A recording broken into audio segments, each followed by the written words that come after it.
얼마 전 일본 NHK에서 방영된 한 다큐멘터리가 일본 사회를 뒤흔들었습니다. 방송이 나간 직후 일본 온라인 커뮤니티에서는 논란이 일었고 댓글창은 불타올랐습니다. 일본 젊은이들조차 자국의 현실에 절망하며 한탄을 쏟아냈죠.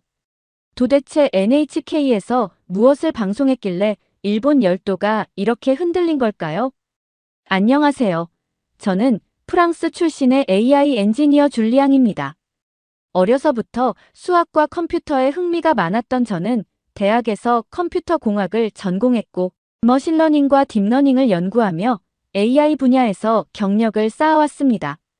프랑스에서 여러 스타트업을 경험한 후 세계적인 기술 기업에 입사하면서 저는 글로벌 커리어를 시작할 기회를 얻었습니다.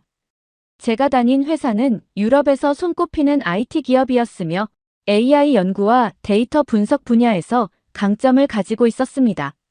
저는 머신러닝 기반 데이터 분석 솔루션을 개발하는 팀에서 일하며 글로벌 프로젝트를 수행하는 역할을 했어요. 회사에서도 제 능력을 인정해줬고 그 과정에서 저는 일본으로 해외 파견 발령을 받았어요. 당시 일본의 본사는 AI 도입을 가속화하려는 계획을 세우고 있었거든요. 일본에서 일한다는 것은 저에게도 큰 도전이었습니다. 언어적인 장벽도 있었고 문화적으로도 다른 점이 많았으니까요. 하지만 저는 새로운 환경에서 도전하는 것을 좋아했기 때문에 큰 기대를 안고 도쿄로 떠났습니다. 그런데 저의 그 믿음이 완전히 깨지게 된 사건이 발생했습니다. 도쿄에 도착한 후 저는 본사 AI 개발팀에 배치되었습니다. 처음에는 적응이 쉽지 않았어요. 일본 기업 문화는 제가 프랑스에서 경험했던 것과는 완전히 달랐죠. 일본의 업무 환경은 예상보다 훨씬 보수적이었어요. 모든 결정이 신중하게 내려졌고 서류 작업이 많았습니다. 처음에는 답답했지만 저는 일본 기업 문화에 적응하며 최선을 다했습니다.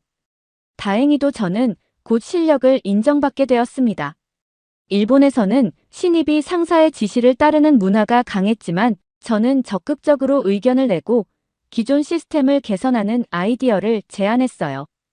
특히 저는 일본에서 기존에 사용하던 AI 모델을 개선하는 프로젝트를 맡았는데 이 프로젝트가 성공하면서 회사에서 저를 더욱 신뢰하기 시작했습니다. 심지어 본사 임원진들도 저의 기여를 높이 평가했죠. 그렇게 저는 일본에서 2년 동안 안정적인 커리어를 쌓았습니다.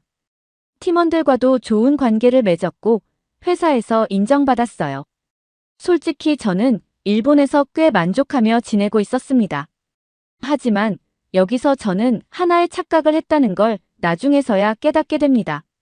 바로 제가 세계적인 수준에서 일하고 있다고 생각했지만 그것이 일본이라는 한정된 시스템 안에서만 통하는 것이었어요. 그리고 이를 깨닫게 된 곳이 바로 한국이었습니다. 일본에서의 2년간의 파견 생활이 끝나면서 저는 자연스럽게 프랑스 본사로 복귀할 거라고 생각했습니다. 이미 제 머릿속에는 프랑스로 돌아가 가족과 재회하고 본사에서 새로운 프로젝트를 맡을 계획들이 가득했죠.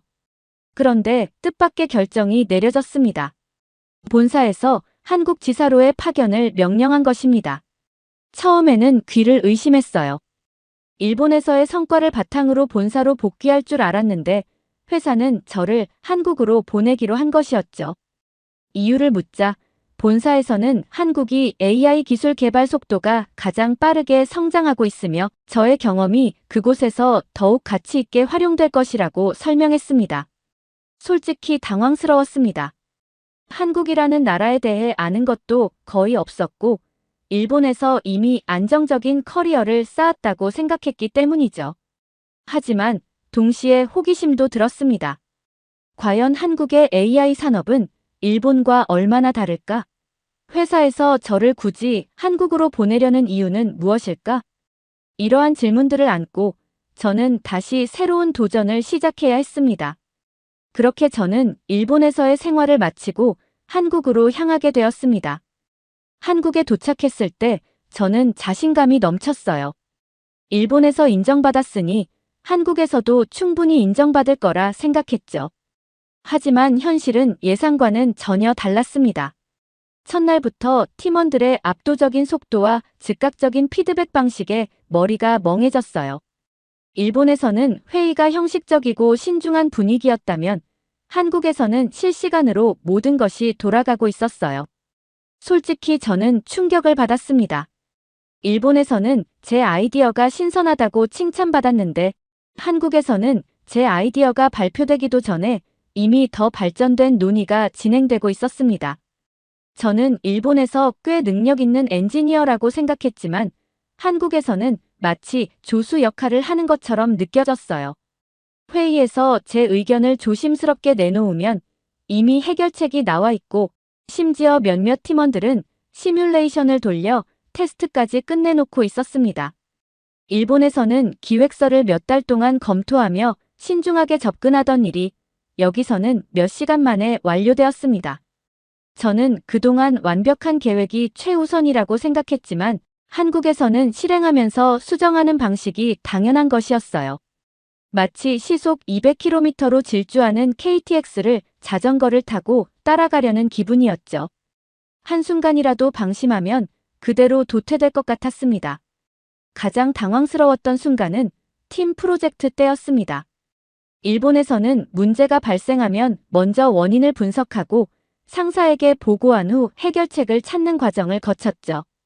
그런데 한국에서는 문제가 발생하는 동시에 해결책이 쏟아졌고 담당자가 즉시 실행에 옮겼어요. 누군가가 이건 이렇게 하면 될 것 같은데 라고 말하는 순간 이미 다른 누군가는 코드 수정에 들어가 있었습니다. 이 속도를 따라잡지 못하면 저는 단순한 관찰자가 될 수밖에 없었습니다. 그러나 시간이 지나면서 저는 한국의 이 방식이 오히려 훨씬 효율적이라는 것을 깨닫기 시작했습니다. 상사의 승인을 기다릴 필요도 없고 문서 작업에 시간을 허비할 필요도 없었어요. 실행과 개선이 빠른 만큼 결과도 즉각적으로 확인할 수 있었습니다. 처음에는 적응하기 힘들었지만 점점 저도 이 속도를 즐기게 되었어요. 그리고 한국에서의 업무 문화에서 또 하나 놀라운 점이 있었습니다. 일본에서는 대부분의 협업이 정해진 루틴 안에서 이루어졌다면 한국에서는 자유롭게 아이디어를 내고 그것이 실험적으로 바로 실행되는 경우가 많았어요. 팀원들이 커피 한 잔을 마시며 편하게 대화하던 중 나온 아이디어가 몇 시간 뒤 실제 프로젝트로 구현되는 걸 보고 저는 입이 다물어지지 않았습니다. 한국에서는 단순한 업무 관계가 아니라 함께 성장하는 동료라는 느낌이 강했어요. 점심시간이 되면 자연스럽게 팀원들과 함께 밥을 먹으며 업무 외적인 이야기를 나눴죠. 일본에서는 상사와 부하 직원이 엄격하게 구분되었지만 한국에서는 상사도 팀원들과 같이 농담을 주고받고 때로는 진심 어린 조언을 해주기도 했어요. 덕분에 처음엔 어렵게만 느껴졌던 한국 동료들과도 점점 가까워질 수 있었습니다. 무엇보다도 제가 가장 좋아했던 시간은 한국의 회식 문화였습니다. 일본에서도 직장 회식이 있긴 했지만 분위기는 완전히 달랐어요. 일본에서는 상사와 부하 직원 간의 관계가 엄격하게 유지되었고 대화의 주제도 주로 업무적인 이야기로 한정되었죠. 하지만 한국에서는 회식이 단순한 술자리가 아니었습니다. 회식 자리에서는 직급과 상관없이 서로 친구처럼 이야기하고 업무 외적인 농담도 주고받으며 진짜 동료애를 쌓을 수 있는 시간이었어요. 처음 회식에 초대받았을 때 저는 솔직히 긴장했어요. 일본에서 경험했던 공식적인 술자리와 비슷한 분위기를 예상했거든요. 하지만 막상 자리에 앉아보니 분위기는 훨씬 편안하고 유쾌했어요. 상사도 직원들과 자연스럽게 어울리고 저는 이런 분위기가 너무 신선하고 재미있었어요. 가장 인상 깊었던 순간은 건배 제의를 하던 때였습니다. 일본에서는 상사가 한마디 하고 조용히 잔을 부딪히지만 한국에서는 모두가 건배를 외치면서 활기차게 잔을 부딪혔어요. 분위기가 확실히 다르더군요. 한 팀원이 저에게 우리 회사에서는 회식이 끝나야 진짜 팀이 되는 거야 라고 말했는데 그 의미를 곧 알게 되었습니다. 게다가 회식에서 경험한 한국의 다양한 술 문화는 너무 신기했어요. 단순히 소주만 마시는 게 아니라 맥주와 소주를 섞은 소맥부터 맥주에 사이다를 살짝 넣어 부드럽게 마시는 사맥, 심지어 계란 노른자를 띄운 독특한 술까지 종류가 너무 많아서 처음에는 정신이 없었습니다. 그런데 마셔보니 정말 맛있었어요. 특히 팀원들이 각자의 최고의 황금 비율을 공유하며 소맥을 제조하는 모습이 재미있었죠. 어느새 저도 팀원들과 함께 나만의 소맥 비율을 찾고 있었고, 그렇게 분위기가 무르익으면서 팀원들과의 거리가 더욱 가까워졌습니다. 술잔을 기울이며 진짜 속마음을 터놓는 순간이 이어졌고, 팀원들은 저에게 처음에는 너무 조용해서 차가운 사람인 줄 알았는데 이렇게 이야기 나누니 정말 좋은 사람 같다며 마음을 열어주었습니다. 그날 밤 저는 한국의 회식이 단순한 술자리가 아니라 서로를 더 잘 이해하고 유대감을 쌓는 소중한 시간이라는 것을 깨닫게 되었습니다. 일본에서는 업무와 사생활이 철저히 분리되었지만 한국에서는 함께 일하는 사람들과 정을 쌓으며 진짜 동료가 되어가는 과정이라는 걸 알게 되었죠. 그러다 보니 회식에서 과음하는 날도 있었습니다. 그런데 정말 감동적이었던 순간이 있었습니다. 어느 날, 전날 회식에서 술을 조금 과하게 마셨던 팀원들이 하나같이 피곤한 얼굴로 출근을 했어요. 저도 머리가 지끈거렸죠. 그런데 놀랍게도 팀장님께서 아침 일찍 김밥과 라면을 한 알음 들고 오셨습니다. 다들 해장해야지, 밥을 먹어야 힘이 난다며 팀장님께서 라면에 뜨거운 물을 직접 부어주시고 김밥을 하나씩 나눠주셨습니다. 그 모습이 마치 부모님처럼 따뜻하게 느껴졌어요. 일본에서는 술자리가 끝나면 각자 조용히 집에 가고 다음날 아무렇지 않은 척하며 출근하는 것이 보통이었어요. 하지만 한국에서는 회식이 끝난 다음날까지도 동료를 챙기는 모습이 너무 따뜻하게 느껴졌어요. 저뿐만 아니라 팀원들 모두가 감동했죠. 이게 바로 한국의 정이라는 건가? 라고 생각하며 저는 한국에서 일하는 것이 단순한 직장 생활이 아니라 정말 함께 살아가는 것 같다는 느낌을 받았습니다. 다음 날 아침 출근했을 때 회식에서 함께 웃고 대화했던 팀원들이 더 친근하게 느껴졌어요. 마치 회식을 통해 또 다른 가족을 만든 기분이었습니다. 그렇게 한국 생활을 이어오던 중 드디어 제가 주도하는 프로젝트가 시작되었습니다. 한국에서는 팀워크와 빠른 실행이 중요하다는 것을 배운 저는 일본에서 했던 방식 대신 한국에서 익힌 효율적인 업무 스타일을 적용하기로 했습니다. 과거였다면 보고서부터 작성했겠지만 저는 먼저 팀원들과 빠르게 브레인스토밍을 하고 시제품부터 제작하는 방식을 택했어요. 좋아요. 바로 시작하죠. 팀원들은 제 아이디어를 듣자마자 바로 실무에 착수했습니다. 회의에서 나온 아이디어가 즉시 실행되고 테스트 결과가 빠르게 공유되는 환경이 저는 점점 익숙해지고 있었습니다. 그러던 어느 날 팀장님께서 제 어깨를 두드리며 말씀하셨습니다. 이제 한국식 속도를 제대로 익혔네, 줄리앙. 그 말을 듣는 순간 저는 속으로 뿌듯함을 느꼈습니다. 처음에는 따라가기 바빴지만 이제는 제가 주도적으로 프로젝트를 이끌고 있었던 것입니다. 이 경험을 통해 저는 한국의 업무 방식이 단순히 빠른 것이 아니라 문제를 해결하는 가장 효과적인 방법이라는 것을 깨닫게 되었습니다. 그렇게 이제야 한국에서의 생활이 완벽해질 때쯤 예상치 못한 일이 벌어졌습니다. 어느 날 프랑스 본사에서 긴급한 이메일이 도착했습니다.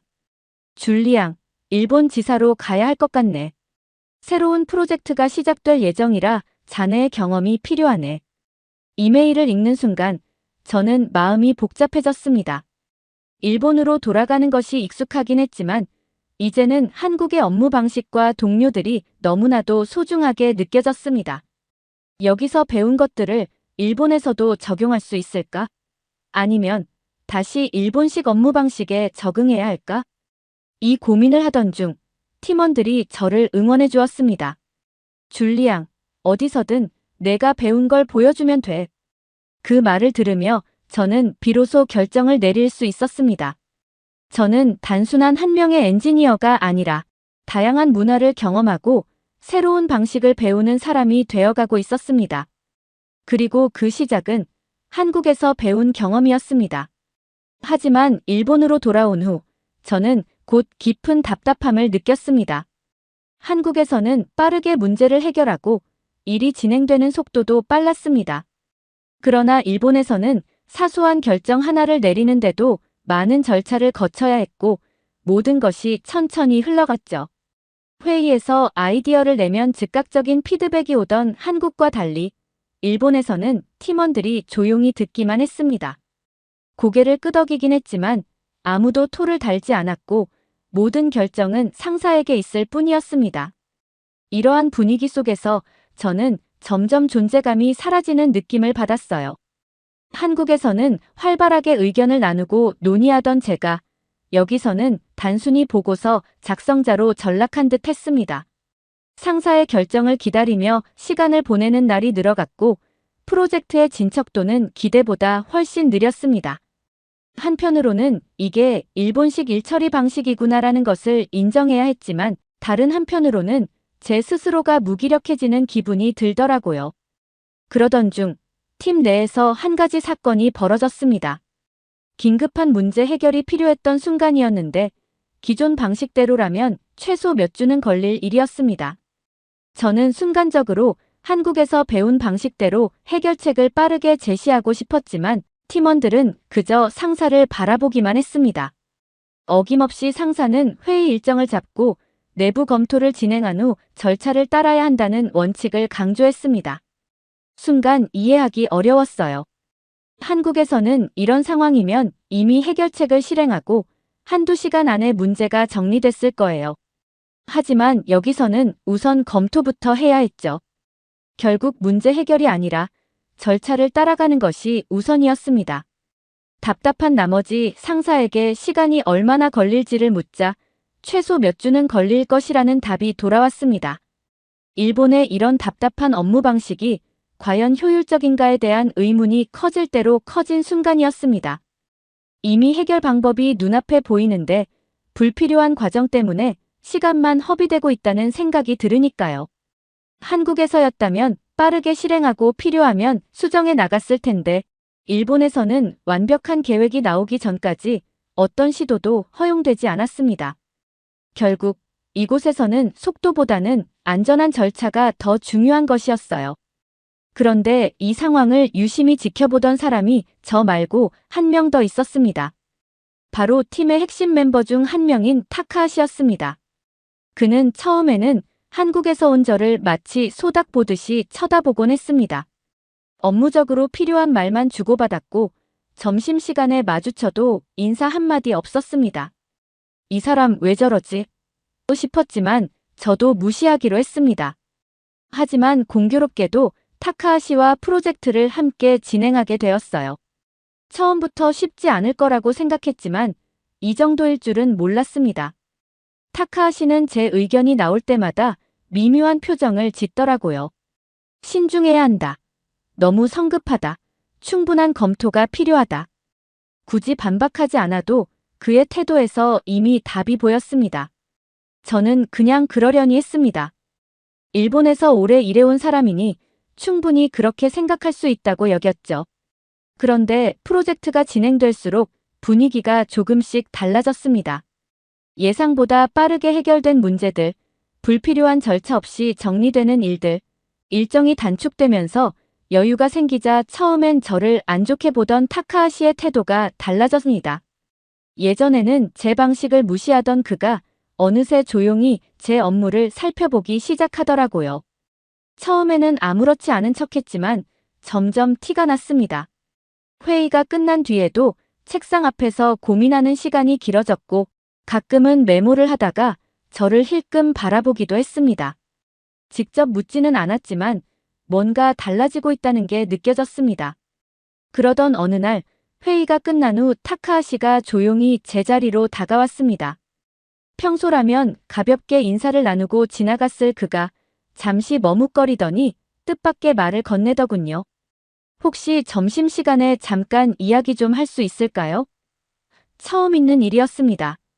점심을 같이 하면서 그는 한국에서는 정말 그렇게 빠르게 일을 진행냐며 실수를 하면 어떻게 하려고 그러는 거냐고 묻더라고요. 그런데 그의 눈빛은 더 이상 회의적이지 않았습니다. 마치 새로운 세상을 들여다보는 사람처럼 호기심과 고민이 뒤섞여 있는 듯 했어요. 그러다 그는 놀라운 이야기를 제게 꺼내기 시작했어요. 사실 그는 제가 처음 일본에 왔을 때를 기억하는데 한국에 다녀오고 나서 너무나 달라진 제 모습을 보고 정말 놀랐다고 했습니다. 그래서 저와 거기를 두려고 했던 것이 사실이었다고 말하더라고요. 그런데 함께 일해보니 예전의 저와는 완전히 다른 사람이 되어 있었고 그래서 궁금해졌다고 했어요. 한국이라는 나라가 도대체 어떤 곳이길래 이렇게 변할 수 있었을까? 그는 더 이상 제게 단순한 업무적인 질문만 던지는 것이 아니었습니다. 한국에서의 경험이 저를 어떻게 성장시켰는지, 그리고 그 변화가 어떤 의미를 가지는지 진심으로 알고 싶어 하는 눈빛이었습니다. 그리고 마지막으로 그는 조용히 한국에서 일해보고 싶다고 하더군요. 그 말을 듣고 저는 정말 깜짝 놀랐습니다. 모든 동료들이 저를 불편하게만 생각하는 줄 알았는데 타카하시가 그런 생각을 하고 있었다니 뜻밖이었습니다. 일본에 다시 왔을 때만 해도 저는 팀 안에서 철저히 이방인이었습니다. 의견을 내도 공감받지 못했고 속도와 효율성을 강조하면 신중하지 않다고 지적받기 일쑤였습니다. 타카하시 역시 마찬가지였습니다. 제 방식을 탐탁지 않아 했고 거리감을 두려했습니다. 그런데 함께 일하면서 그의 태도가 변해갔습니다. 처음에는 조용히 지켜보는 정도였지만 점차 제 방식을 배우려 했고 결국 스스로 한국에서 일해보고 싶다는 말까지 하게 된 것입니다. 그의 말 속에는 단순한 호기심이 아니라 변화에 대한 기대와 설렘이 담겨 있었습니다. 그리고 저는 깨달았습니다. 변화는 예상치 못한 순간, 예상치 못한 방식으로 찾아온다는 것을. 하지만 저 역시 더 이상 일본에서 머물 수 없겠다는 생각이 들었습니다. 업무 방식의 차이는 좀처럼 익숙해지지 않았고 속도를 늦춰야 하는 환경이 답답하게 느껴졌습니다. 결국 저는 본사에 조기 복귀 신청을 했고 의외로 쉽게 받아들여졌습니다. 프랑스로 돌아간 후 저는 한국과 일본에서의 경험을 곰곰이 떠올렸습니다. 프랑스는 효율성과 개인의 자율성을 중시하는 문화였고 일본은 철저한 절차와 검토를 우선시했습니다. 반면 한국에서는 신속한 실행과 끊임없는 개선이 핵심이었습니다. 놀라운 점은 어느새 제가 한국에서 익힌 방식이 가장 익숙하게 느껴진다는 것이었습니다. 본사로 복귀한 후 저는 자연스럽게 한국에서 배운 방식을 적용하기 시작했습니다. 회의를 길게 끄는 대신 핵심을 빠르게 정리했고 아이디어가 나오면 바로 실행하며 보완해 나가는 시기였습니다. 처음에는 동료들이 당황했지만 곧 저의 방식이 예상보다 효과적이라는 걸 깨닫고 점차 받아들이기 시작했습니다. 한 동료가 웃으며 말했습니다. 넌 예전보다 훨씬 빠르고 실용적인 사람이 됐어. 한국에서 무슨 일이 있었던 거야? 그 말을 듣고 저는 피식 웃었습니다. 저도 모르는 사이에 한국에서 배운 것들이 제 몸에 스며들었고 이제는 자연스럽게 적용되고 있었습니다. 더 이상 예전의 저로 돌아갈 수 없다는 걸 실감하는 순간이었습니다. 그런데 신기하게도 이 변화가 싫지 않았습니다. 오히려 더 나아진 기분이었죠. 그러던 중 한국 지사와의 협업을 위해 출장 기회가 생겼습니다. 오랜만에 다시 한국을 방문하게 되자 반가운 마음과 기대감이 동시에 밀려왔습니다. 비행기가 인천공항에 착륙하는 순간부터 기분이 묘하게 들떴습니다. 공항의 분주한 움직임, 사람들의 빠른 발걸음, 그리고 익숙한 한국어 안내 방송까지. 마치 다시 살아 움직이는 도시 한가운데로 돌아온 듯한 느낌이었습니다. 서울 시내로 들어서자 기억 속의 장면들이 하나둘 떠올랐습니다. 예전에는 익숙하게 지나쳤던 간판들이 정겹게 느껴졌고 골목골목 자리한 작은 식당들에서 나는 향이 코끝을 자극했습니다. 회사 동료들과 함께 야근 후 뜨끈한 국밥 한 그릇에 피로를 풀던 순간 회식 자리에서 웃고 떠들며 건배를 외치던 날들이 문득 떠올랐습니다.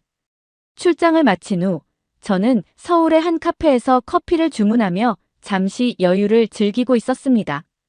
오랜만에 맞는 익숙한 공기, 활기찬 거리의 분위기, 그리고 카페 안을 가득 채운 사람들의 대화 소리까지 한국은 여전히 에너지가 넘쳤습니다. 그때였습니다. 문득 창가 쪽에서 익숙한 실루엣이 눈에 들어왔습니다. 순간 커피를 한 모금 마시려다 그대로 멈췄습니다. 설마? 아니, 그럴 리가 없었습니다. 하지만 다시 한번 확인하고 저는 깜짝 놀랄 수밖에 없었습니다. 타카하시였습니다. 그는 정장을 말끔히 차려입고 노트북을 펼친 채 뭔가를 집중해서 보고 있었습니다. 평소 일본에서 보던 그 모습과는 뭔가 달랐습니다. 한국인 동료들과 자유롭게 대화를 나누고 있었고 표정도 한층 부드러워 보였습니다. 이건 그냥 우연일까? 아니면 정말로? 저도 모르게 그의 이름을 불렀습니다. 타카하시는 노트북에서 시선을 떼고 고개를 들었습니다. 제 얼굴을 본 순간 그의 표정이 완전히 얼어붙었습니다. 놀라움과 당황, 그리고 어쩐지 들킨 사람 같은 묘한 표정. 저는 웃음을 참을 수가 없었습니다. 하지만 진짜 충격적인 순간은 그 다음이었습니다. 타카하시의 정장 재킷 위로 보이는 가슴팍의 회사 명찰. 저는 그것을 보고 그대로 얼어붙고 말았습니다. 그곳에는 분명한 한글로 한국 기업의 로고가 박혀 있었습니다. 진짜로 왔네. 입을 다물지 못한 채 타카하시를 바라보자 그는 쑥스러운 듯 머리를 극적이며 커피잔을 들었습니다. 한국에서 일해보고 싶다던 말 농담이 아니었군요. 제가 장난스럽게 말하자 그는 피식 웃으며 고개를 끄덕였습니다. 이제 모든 것이 이해됐습니다. 처음에는 저를 멀리했던 그가 함께 일하면서 한국 방식에 흥미를 가지게 되었고 결국 진짜 한국으로 건너와 도전을 시작했다는 것. 그리고 이제 저는 한국에서 새로운 출발을 시작한 그의 첫 커피 타임에 우연히 초대받은 셈이었습니다. 이야기는 여기서 끝나지만 어쩌면 또 다른 이야기가 시작될지도 모르겠습니다. 오늘의 사연 어떻게 들으셨나요? 줄리앙 씨는 한때 일본에서 인정받던 인재였지만 한국에서의 경험을 통해 진정한 성장을 이룬 것 같네요. 인생은 늘 예상치 못한 방식으로 흘러가죠. 한국 출장으로 다시 찾은 서울, 그리고 그곳에서 만난 타카하시. 일본에서 신중함을 고집하던 그가 이제는 한국에서 새로운 도전을 시작한 모습을 보며 줄리앙은 다시 한번 깨닫습니다. 변화는 스스로 선택하는 것이지만 때로는 환경이 사람을 바꾸기도 한다는 것을요. 여러분이라면 어떤 선택을 하시겠나요? 오늘의 사연이 좋으셨다면 구독과 좋아요 잊지 마세요. 끝까지 시청해 주셔서 감사합니다. 더욱 감명 깊은 사연으로 찾아뵐게요.